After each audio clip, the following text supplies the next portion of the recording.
So we need to know, no judgment. Let them be a place where they are not judged. Everything is straight and simple. A place where empowerment is found, not condemnation. I close with Isaiah 61 verse 1 says, He has sent me to bind up the brokenhearted, to proclaim freedom for the captives. And that is our mandate. We must create trauma-informed ministries, teach biblical truth with compassion, provide mentorship and discipleship, build programs that support recovery, speak life into the next generation. Can you stand up? Let us pray.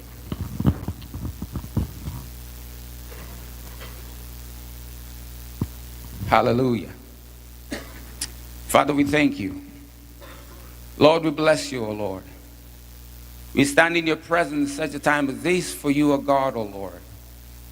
There is nothing that is impossible with you. That's why, Father, we come as we humble ourselves before the throne of grace and mercy. For you are God, and there is nothing impossible with you. All things are possible. You have your way in our lives. Father, we know for sure that you have been with us all through. And today, oh Lord, we just give up ourselves and say, yes, we want to go out there and become men and women who are going to support and empower the youth, so that, my Father, as they take over this leadership, O King of Glory. But before we give them the empowerment, Master, we need to be used by you, Lord, so that we can have strategies on how to be able to recover them from the things that God have entangled them. Father, we are your children, the works of your hands. You work in us, O God, for we know in part, but you give us the understanding. Lord, we thank you as we bring all the young men and women in this Seattle, Lord. You know them by their names. You know the kind of struggle that they go through. You know the kind of things that they are looking forward for, oh God, from us, the adults. From us, oh God, as a church, as a community. Lord, they are expectant of great things, oh God. You have your way, King of Glory, for you are worthy of all adoration and praise and honor. Thank you, Father, for the parents that, God, they have these young men and women. For they will go and tell the other adults it is true. They need a space to land. They don't need to be condemned. They don't need to be judged. They don't need to be defined by the things that they go through. Then they will have a place that they can be able to share with us and have no struggle to express their feelings and struggles that they go through. Oh Lord, I thank you, Father, for you are gracious, Lord, oh Father. Thank you, King of Glory. Thank you, Father. Thank you, thank you, thank you, thank you. We know you are able to do much that, my God, we cannot even understand. We welcome you once again in this place, oh God, as we open up our hearts, as we receive the second speaker, oh God. Father, release the Holy Spirit of God and let your power move in this place. Let the sweet Holy Spirit take over and charge this place, O King of Glory. We thank you. We bless you, Lord. For we pray this in the matchless name of our Lord and Savior. Somebody say amen. Amen and amen. Wow. Let's put our hands together and celebrate God for that powerful. Experience God's presence. Discover your purpose.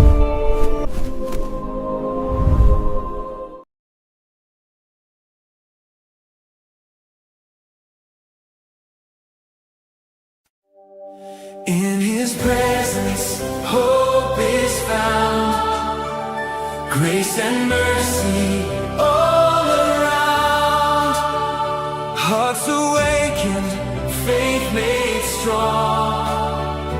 In his presence, we belong. Experience God's presence. Discover your purpose. His love will lead us home. Welcome to in his presence. Experience Discover your purpose. Experience God. Because you don't judge a generation you have never mentored. You don't judge a generation you have never mentored. That is a crime. I knew what he can do. I knew what he can deliver. That's why I said he's going to be handling this. We've been together with him for many years. And I thank God because I know that he has a deep passion for the young people. Can I say something before we sit down? Have you ever noted that the church has taken many young people to hell than the devil himself? Yep.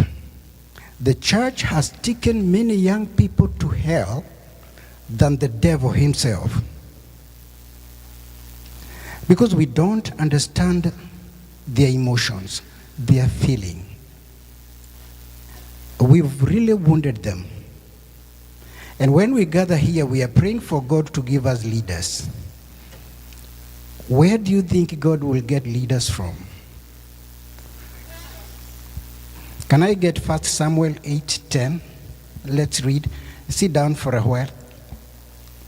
One of the greatest damage that Samuel did,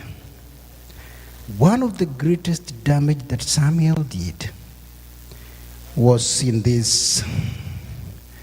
Okay, let me see. Okay, read it.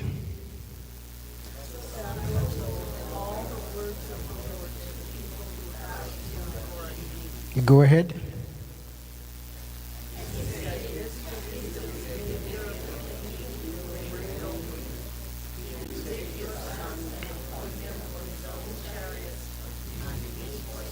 Okay, give us 9. Give us 9. 8, 9. Okay.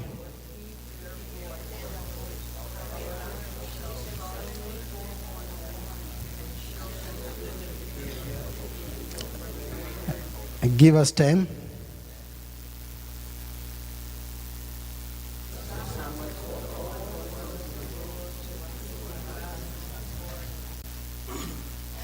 Give us 11.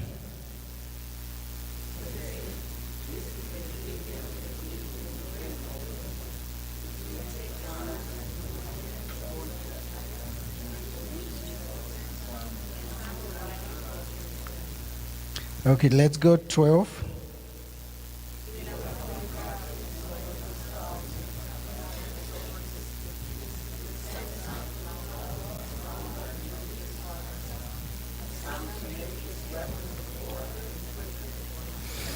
In short, I wanted to say that the whole city was demanding Samuel to give them a king from outside, to source out a king. And then actually they went ahead and they told Samuel, "You're very old. We need a king. And none of your son is like you." You can imagine how Samuel was a judge in Israel for 20 years, and he delivered Israel without battle for 20 years. He saved the nation, but he lost his family. Because he was a very good preacher, a very good prophet, and a very good doctrinal person, but he lost his sons.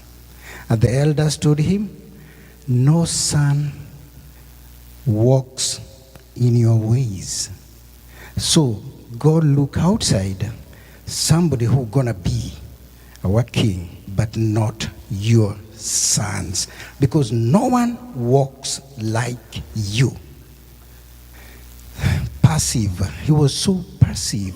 He was just a present father, but he was never effective. He didn't go to school on how to become a preacher and a mentor. He was only cursing his children. Are you joking with me? Have you forgotten I'm a prophet? I will curse you. I will curse you. And they were scared. They didn't get closer to their father.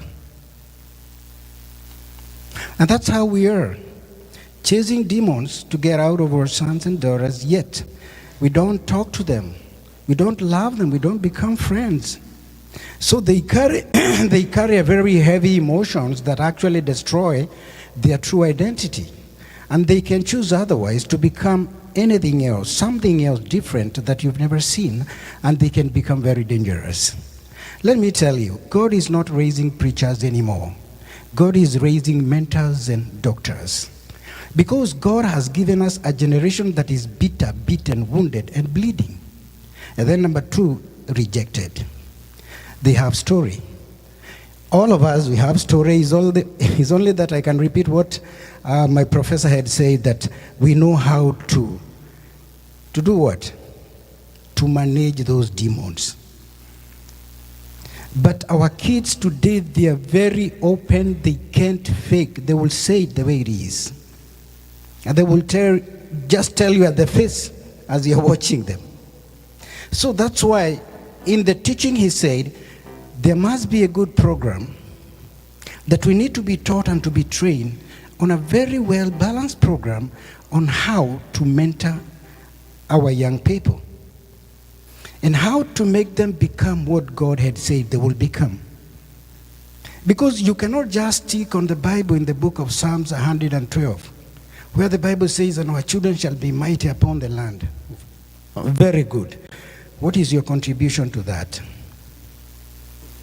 What is your contribution to their greatness? I've had so sincere people, especially in Africa, people would pray and say, God, my family has become a burden to me. I give it unto you. God says, no, I don't need family. I give it to you. And if you come here, I will take you back. Like Hezekiah, he was told, now you're coming. Can you go back and set your house in order before you come? So it is time to pray while our eyes are open. Minimize chasing demons. There is no demons. You might be having a mount of them. Because of irresponsibility and lacking on the how to win these young people. You even don't have their language. You don't understand how they're feeling. They are still orphan, yet their father, their mother is alive. But they're still orphan. And if you don't open up to them and talk to them, then they have another better school, AI. And they will get it the way they want it. And they will be far much ahead. You can't imagine one of the subjects we were teaching here in school. One of the subjects is critical thinking. Can you imagine we teaching the kids critical thinking and also analytical thinking? That is the teaching. That is the training. It is a subject in school. It is also taking place in Kenya, CBC. It is one of the subjects in the CBC program, syllabus. Critical thinking, analytical thinking. So they're going to think more than you. And then we don't have this forum that will help us. And that's why I said, I will also bring people who are not spiritual. Because preachers, we can take generation to hell. If you get someone who need counseling, and then you're telling that person, are you a Christian? Are you a Muslim? Are you have demon? No. God did not just call us to preach in the church. He has called us to preach to the generation. This is catching fire, man. It's catching fire. We are so sincere in heart, but very wrong at head. We will pay a lot of, I don't want to say this because it's very emotional, as you said. We need such a subject. We need such a program. We need such a teaching. Because the best way you can become valuable in your generation, it will be based on how you touched the life of people. And once you are gone, we will not celebrate you because of what you owned, but because of what you leave behind, pertaining to the impartation to your generation. And that's why I said we're going to be having even philosopher to tell us the pain, the wounds and the emotions the young people are going through, including our modern generation today. Do you think you still need more power, more anointing? To take it where? To take it where? To take it where? Now begin to exercise the anointing that you have right now and the power that you have right now to speak to your children. How can we do it if we are not taught? I can see a wonderful challenge. The elders are giving Samuel. Samuel, you are old. You are going. How do you leave us? Look for us a king, but not from your house, because none of your son walks in your ways. You've been there all the time, but you didn't mentor anybody. Mentorship. A powerful intercessor called Samuel, a powerful prophet called Samuel. He lost his family, but he saved the nation. But he lost, but he saved. He said, the government is not teaching us these things, but we are responsible for our families. Yep. It's gonna be very fast now. Are you ready for the next minister? Are you ready? Stand on your feet. One song, then we get the next minister. One song. God is able. Whichever, I don't know. Let's have one song. Then I bring the man of God here to come and minister to us.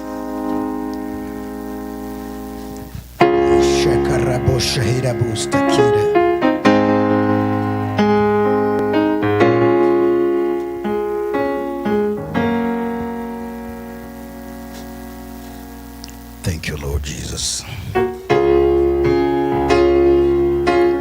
Praise the Lord, everybody.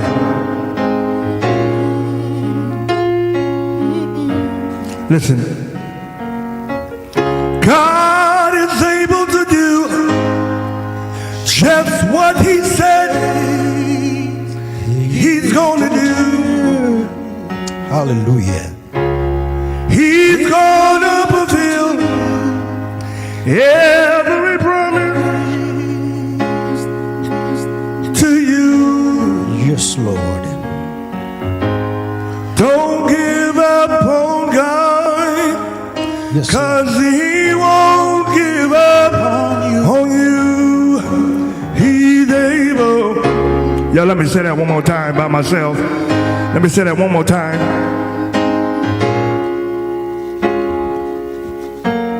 Oh, listen. God is able to do just what He said He will do. He's gonna fulfill every promise to you. Don't give up on God, 'cause He won't give up on you. He's a, come on, put,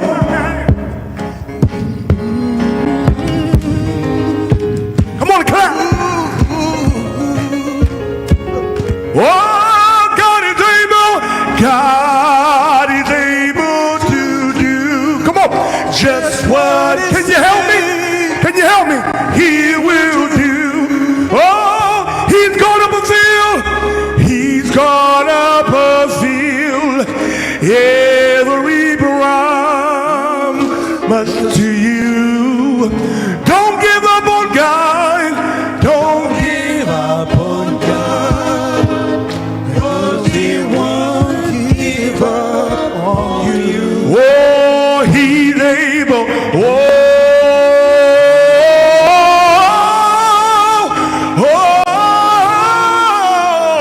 He's able. Come on, somebody say, oh,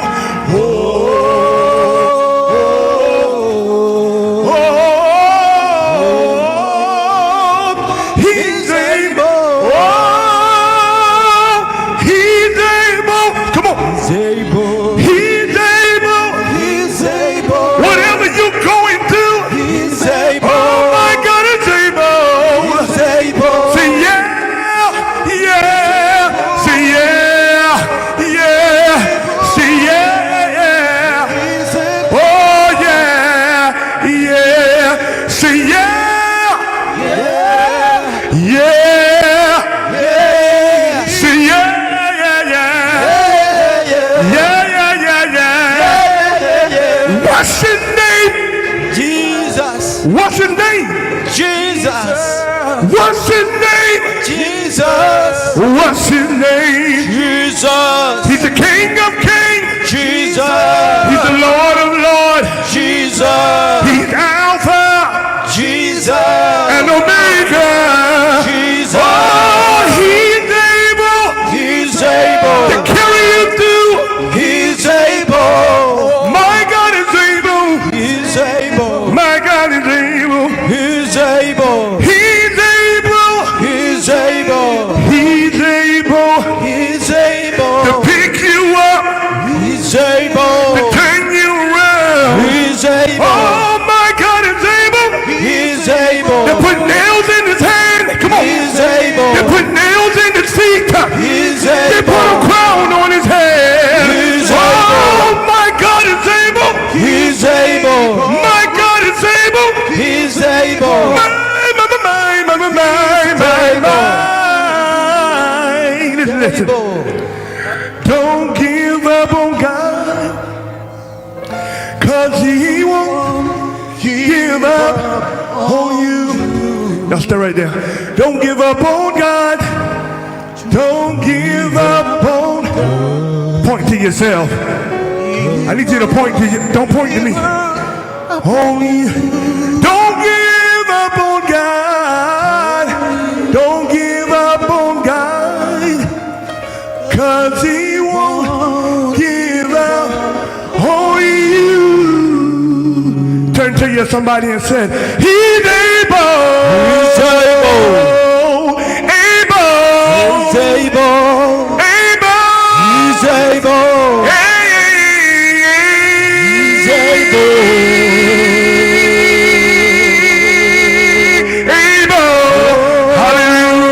Hallelujah. Come on, Praise somebody the Lord. make some noise in this place. Hallelujah. Hallelujah. Hallelujah. Hallelujah. Hallelujah. Hallelujah. Come on and Hallelujah. worship God. Come on and Hallelujah. worship.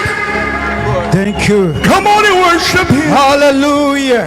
Hallelujah. Oh, that is so powerful. God, we thank you and we bless your holy name, even for this wonderful moment that you've given us. We are still in your presence. We are looking forward, oh God, to be taught, to be trained, to be empowered more and more, because we need to understand what is our responsibility that God has given us for our generation.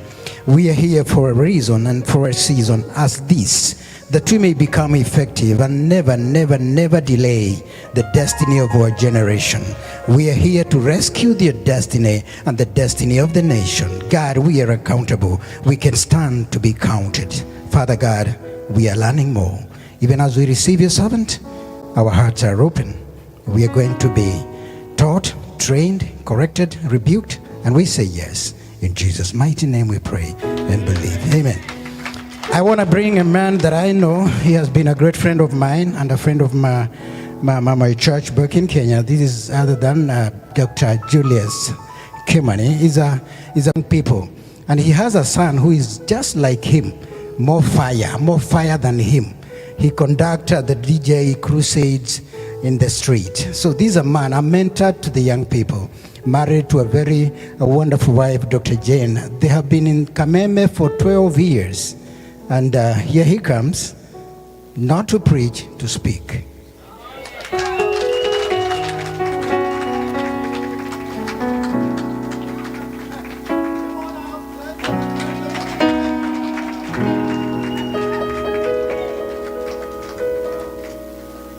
Hallelujah. Bwana asifiwe. So I'm not preaching, amen. But I'll be reaching. Hallelujah. I'm so excited to be here. And one thing I just want to appreciate, I will say a good friend. He's become a good friend. We've known each other for several years. And one thing about him is that a divine connector. Amen. A divine connector. And I cannot ignore that aspect of it. I also want to appreciate so much. I'm here. You see, when I stand here, I can not forget the where I've come from. Hallelujah. Because I would not have been here today if I never met Dr. Githuku. If I never met that man. Hallelujah. Because by meeting him, I remember it was on my birthday. And I was asking God, God hears prayers. On my birthday, I asked God, so you just treat me. And then the same day he calls. And he says, do you have a visa? And I told him, for the US, I said I have. So you come in November. And of course I said, yes, I will come. Hallelujah. And I came. And out of coming here, stayed with them, with Dr. Jennifer for a whole month. And one evening we were invited somewhere. I was so tired, but he said we must go. And we went to our sister Marion's. I think I saw Marion here. Oh, there you are. I can see you're smiling. I can see you're smiling. Hallelujah. Even that time she was smiling. But God decided to add a smile. And the smile, I was not talking about you smiling. You're smiling because of, you see that? Like I can see. I think that's the one. He's the one. Eh? So we were invited. And I remember we went with Dr. Jennifer and Dr. Francis. We went to their place. And I could hear her calling people. You need to be here. You need to be here. And in a short while, I began to see people. Apostle Elizabeth, he came. And she began to say things about, I know there will be a word that will come forth. I was so tired. I was not feeling like saying anything. But things began to flow. Hallelujah. And one of them was, of course, the eating of meat. It was flowing very well. And the words came forth. And that's how I connected with this man. So I want to appreciate you because of that invitation. And I also thank God because, you see, another prayer that was answered, I've always wanted to teach. So you see, I used to teach at high school, but I used to tell my students, one day I'll be a lecturer somewhere. And now I'm a lecturer in Fulbright, teaching doctorate and master students and many more. Hallelujah. So I thank God for that. Amen.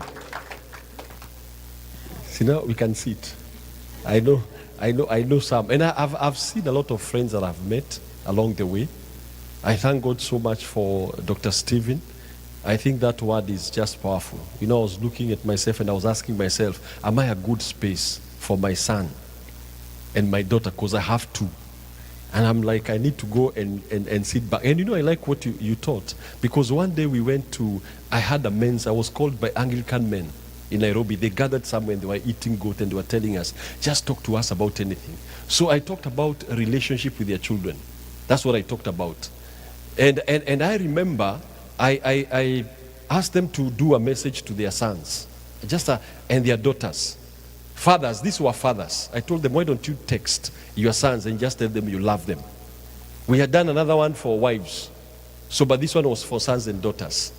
And when they sent the messages, some of those got calls instantly. And I remember one man being asked, the common question that was being asked by the kids, Dad, what has happened? Have you had an accident? Because they thought either the dad was dying and they were saying their last words. Amen. And I know if some of us here were to write messages, I know we say hello, everything. Do you know that day, I didn't realize that I had not also told my son for a long time that I love him. So I also wrote a message. And he wrote back and he says, Dad, are you okay? So these things are happening. We need to be, and it's not about one time. We need to keep on reviewing every single time. Are we a good space for our children? And some of you are here and you're thinking it is too late because you're looking at your age. It is still possible to reconcile with some of the children that you've had. You call them back, they may be angry, they may be in their 40s, their 50s, some of them are even in their 60s, but you can still call them and tell them, we need to build up this thing. I used to do this. I remember she was talking yesterday, Elder Diana, and saying the way their mom was strict. Everything. They would talk with peoples for proper English. I was amazed. I almost said I'll go home and take my kids through that of talking properly, because again, it is a very important thing. Amen. And so I'm here. As I said, I hold many things, I do many things, because the Bible says that there's a person who was given a talent. Amen. And some of them were given 5, others 2, others 1. And the Bible says according to their ability. So me, I think I was given many. Because I'm a teacher, I have a high school, I'm a pastor, I'm a counselor, I'm a lecturer, I am a taekwondo instructor. So you see, there are all those things. But it is according to their ability. And it doesn't mean I'm more special than you. It is simply like you can find a truck. It can carry a lot of weight, and others may not be able to carry. I have a song. Amen?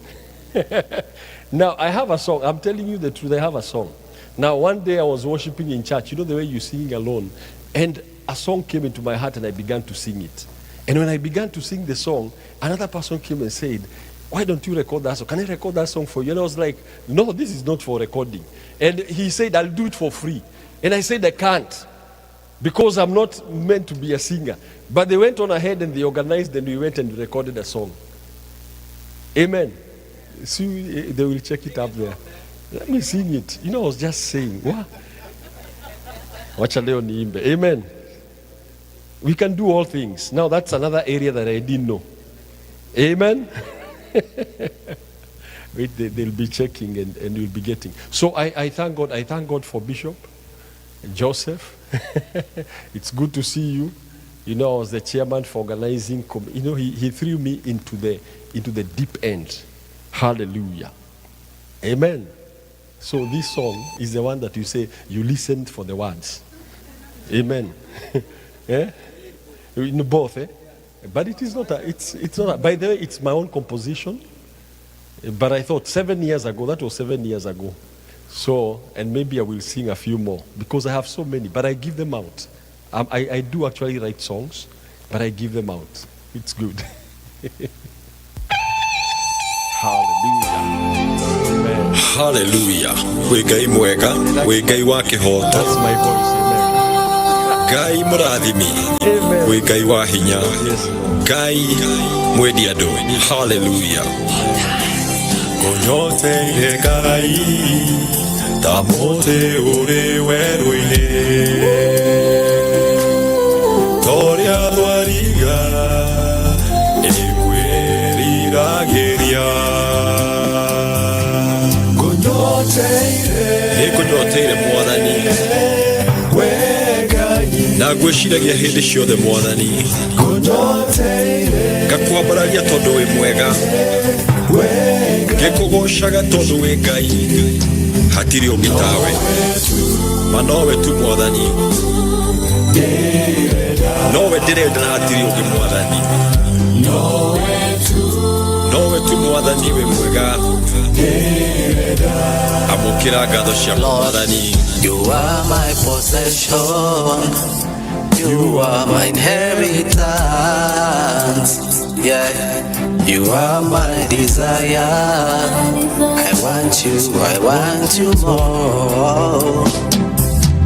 You're all I need, Lord, you are my desire, yeah, I wake in your likeness. Oh Lord, it's only you I want. Hey. You can share with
He's all I need. More of you. He's all I need. He's all I need, Jehovah. More of you. You are amazing, Lord. There is no one like you. Holy you are, Jehovah. Holy you are, Jesus. Hallelujah. Yes, my inheritance. Amen. You are wonderful. So more of you. Amen. So ukienda YouTube unaweza pata inaitwa Gonyoteire Wegai. Amen. Now today I want to talk about look at book.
We always talk about how can you live without a book?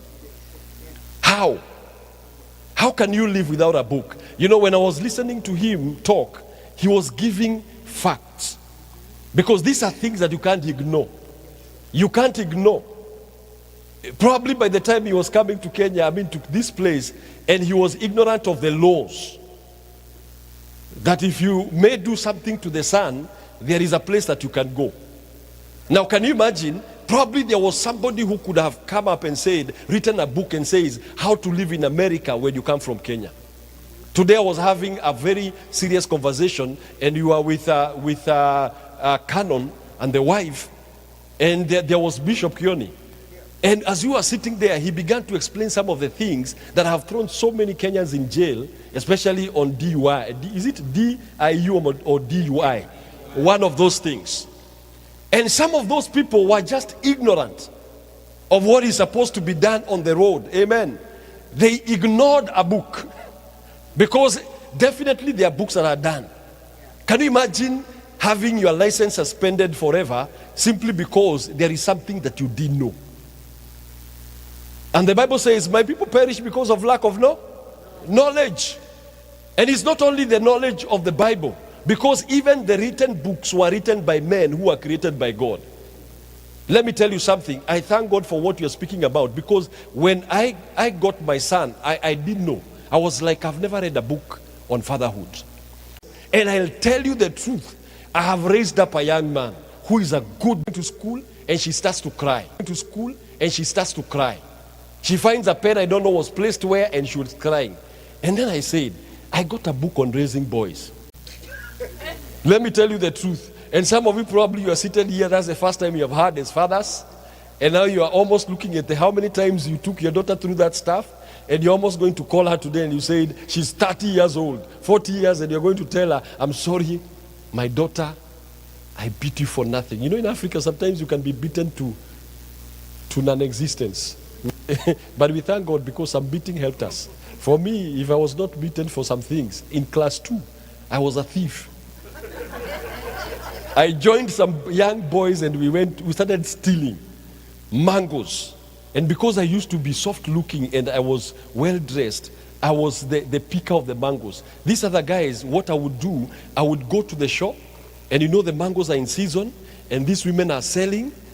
And I would go to the woman and I'm saying, mangoes are how much? So I'm checking them because I'm looking soft. These other guys are just standing with a bag there and they're just dropping them. For me, I was to distract. And after that, we'd go and sit somewhere and eat.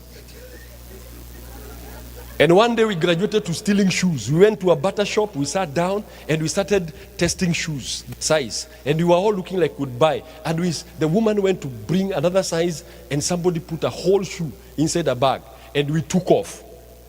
The woman never realized until we had taken off. But we reached a place where we had to go different paths. So we had to wear the shoe and see who it fits. When we removed it, it was number 9 and we were in class 2. So it was this huge. So we are trying to fit it, by the way. We were still trying to, and we saw somebody running our way. And we discovered we have been seen. So everybody took off. I remember I arrived home late and my mother was waiting there. How was school? I began to lie. I gave her a few lies. Thank God for mothers. And she said, oh, you are in school? Yes, even read this book and this book and this book and this book. And she said, okay. And she said, I was in school and you are not there. And now you can imagine the next level of beating. Now I was a beaten. And because I love books, I loved school. One thing I loved school, I loved reading, you know, the small novels from Ali, Jack and the Beanstalk. I would love reading those books, bedtime stories. My father used to buy them. And I was like, I'm going to miss school just because I'm a thief. My mother took all my clothes, put them at the center of the room. We had no carpet, poured paraffin on my school uniform. And she said, you'll never go to school again. And I remember sleeping on top of those clothes to prevent my mother from lighting up. Up to today, I've asked her, were you serious? She just looks at me and I don't know whether she was serious, whether she was going to light up the... But I took it so seriously, and I think that is why I became a lover of books. Amen. Hallelujah. So I am here because of a thorough beating that I got.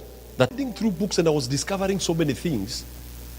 And that is how my marriage changed. Because I would look at this book and I would discover something. My wife was doing something on leadership for women, and we would exchange notes. And we discovered so many things in those books that our marriage was changing simply because of reading books. Because there's one book that you can pick and it changes your mind completely. Hallelujah. I understood a few things about myself, especially competition, because men, we are very competitive. Now, I was feeling we were having a lot of arguments because my wife is a strong lady. So I was finding like she wants to overtake me in life. And so I was getting angry because she's too ambitious. And so I was like, this woman needs to be pulled back a little bit. And I would use negative words because I was feeling like I don't want her to progress. But until I read a book and I discovered that women, because of testosterone, we are competitive. And I was feeling competitive against my wife. And I sat down with her and I told her, please stop being competitive. Let us complement each other. And I showed her what men do when they feel like there is competition. They will either go very fast and leave you behind, or secondly, they will try to pull you behind, or they will pack and not participate, allow you to spend all the money in the house. They are not participating simply because they are like, you defeated me, you go do everything. And so we sat down and our marriage changed because of books. Hallelujah. The Bible says in the first year of his reign, I, Daniel, understood by books the number of years where the word of the Lord came to Jeremiah the prophet that he would accomplish 70 years in desolation in Jerusalem. Understood by books. That means if Daniel was not a reader, he would not have known that the season for them getting out of Babylon had come. And it is not one book he read. That means maybe he was not even researching, but he was just going through books and he understood by books. That means it was not one book. There must have been many books that were written about, maybe there were nuggets here and there, and he combined them and he began to understand it is our time. Some of us are seated here, and probably the only thing you need to get to the next level is one book. One. I read a book by a man called David Oyedepo, Satan Get Lost. I was going through a hard time. The devil was everywhere around my life. When I read that book, I got on fire against the devil. Let me tell you, I went on a 21-day fast, just telling the devil, get lost from my life. From understanding of what I had read, I saw where the devil was placed by God. I saw my authority, and I exercised that authority because of reading a book. Bwana asifiwe. Reading a book. Marriages are breaking simply because somebody doesn't want to take a book and read how to love your wife, how to submit to your husband. You are like, probably I know these things. I didn't know that women love to be loved. You know, for me, especially for us from Mlima, we marry you and we tell you, if we love you now, if it changes, I will tell you along the way. So don't keep on demanding love every single day. And I could see my wife was withering, because every time she was like, you don't love me. I said, I love you. Did you see the card I sent you on February 14th? Go read it again and see if it is as I have changed. That love is the same. So, and I could see her withering because I was not saying it. But it was books that I read and my mind began to change. Hallelujah. I have read books on ministry. I went somewhere. I listened to a man called Mike Murdoch, and he said the way he would buy books worth $20,000. And I'll be like, can I really buy all those books? One time there is a man of God who came to Kenya called Doug Howard Mills. He had a set of books that he had written, and he was selling them for 20,000 shillings, not $20,000, 20,000 shillings, and there were 60 books. Let me tell you, I struggled. I looked at the books and I was like, I need this for ministry. But at the same time, I'm looking at 20,000 bob, leaving my pocket to buy 60 books, giving signs and how to handle them before they start fighting you. Fight them, or do you bless them? Now that book, I'm saying so that if there is a minister here, I will not give you the answer. Spend the treasure island. Now that is not real. So the only way you're going to provide, get money, is by providing goods and services. Those are the only two ways. If somebody comes and blesses you, well and good. But the main way, you have either to provide a service or provide a good. But now you have to ask yourself, how do I become better so that I can have more money? Yet somebody is going through financial challenges, and there are pastors here who they bother every night. Pastor, I'm going through, I need a financial breakthrough. They tithe, but they don't want to go to work. They tithe, they don't want to change their product, because we have products that probably they just need a different packaging. My wife sells weight loss products, natural. Now, when she was buying them, she was using for herself. And she was praying for a financial breakthrough. And we were fasting with her. But not to sell those ones, because for her, she was just using them. You know, some of you women, women naturally, you don't like weight. Most of you. So I was seeing all manner of things in my house. In fact, there's a time I almost told, you could end up making a bomb here. Because one moment, the first package, because there were leaves, they were looking like, she was looking like a herbalist. Can you imagine?